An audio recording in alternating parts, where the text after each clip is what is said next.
Engraçado. Eu tenho 2 livros e hoje é consenso na teologia ecumênica que na morte acaba o mundo para você e você ressuscita. A ressurreição não se dá no final dos tempos. Se dá quando para você chegou o final dos tempos. Então, a alternativa cristã não é vida ou morte, é vida ou ressurreição. Então eu digo, olha, para mim a morte, estou nascendo lentamente até acabar de nascer. E quando acabo de nascer, tudo que está virtual em mim que não pude realizar, floresce e aí é a ressurreição, é o ser novo.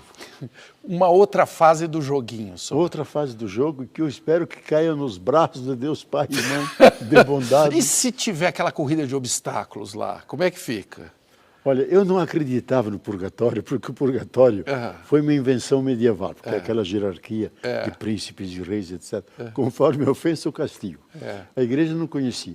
Agora eu reintroduzi para botar um bocado de gente dentro. Muita gente que precisa ir para lá. É, porque eram tão ruins aqui embaixo e que são até declarados santos.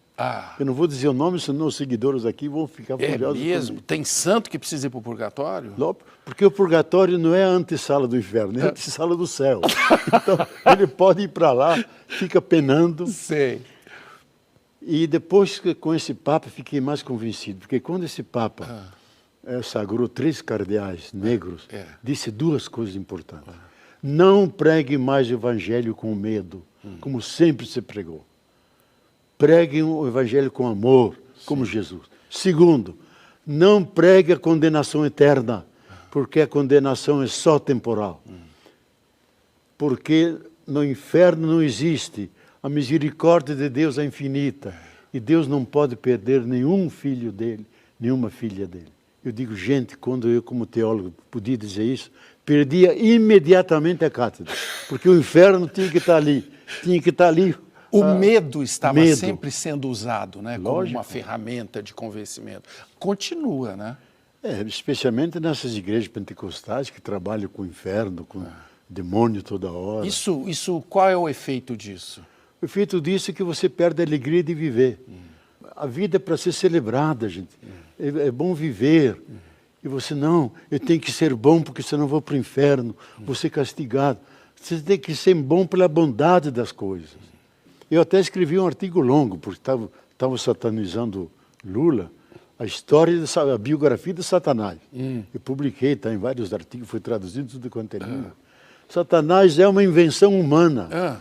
Na Bíblia ele era um anjo bom, que estava lá no céu, mas teve uma tarefa muito chata. Ele devia tentar Jó e as pessoas boas, para ver se eram boas mesmo.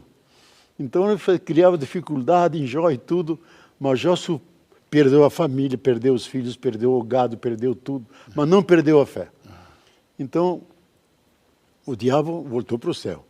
Mas quando eles foram para o exílio babilônico, que ficaram 60 anos lá, encontraram o maniqueísmo, 2 princípios, bem e mal.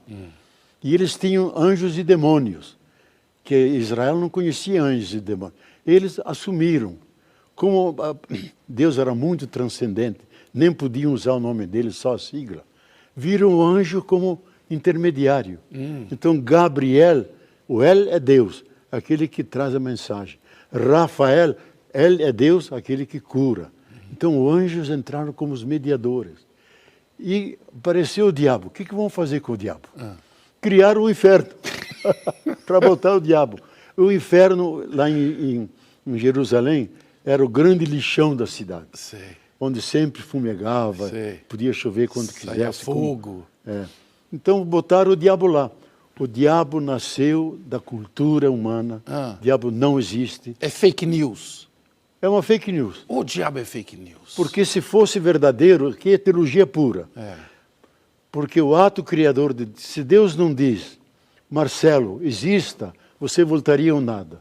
Deus tem que dizer, cada momento tem que criar você. Deus não ia criar um que ele jogou no inferno, criá-lo a cada momento, porque a natureza dele é amor, é bondade, é misericórdia. Jamais faria isso. Então eu digo, olha, é uma produção cultural, nós devemos liquidar com isso, liberar a vida. A vida tem que ser celebrada, tem que ser vivida em convivência com os outros. E esses que satanizam, eles se transformam em Satanás para os outros, porque tornam mais difícil a vida. Eu fui dar uma palestra em Umeå, que fica perto do Polo Norte, na Suécia. E lá os samis, os indígenas, não querem saber de nenhum estrangeiro. Mas ouviram que tinha um teólogo da libertação aí. Disse, vamos ver que diabo é esse. Então, vieram 3 caciques. Quando nos cumprimentamos, primeira pergunta, os índios do Brasil casam o céu com a terra ou não? Digo, lógico que casam. Disso nascem todas as coisas. Ah, então são índios. Porque os nossos amigos de Estocolmo não querem saber do céu, só da terra.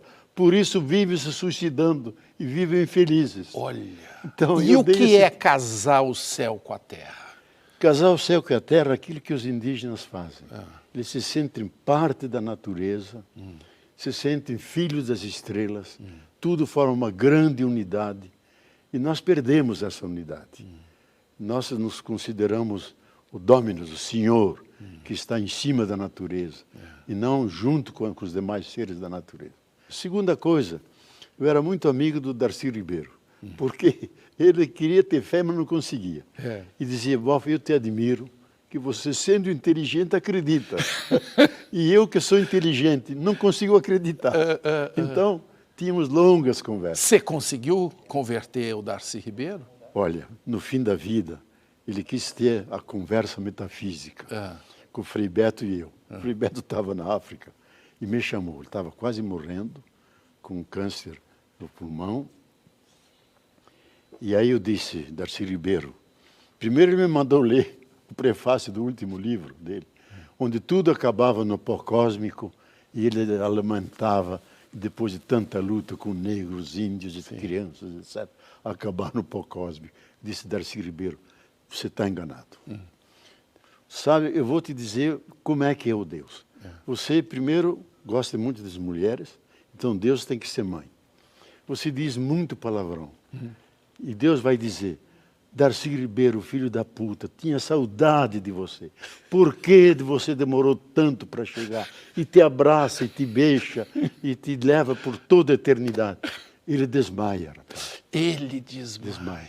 Ele tinha diabetes também. Sei. Aí ajeitaram, depois voltou. Deve ter sido uma emoção para ele. Emoção tremenda. Ele me disse, Boff, isso é invenção tua ou é coisa da igreja?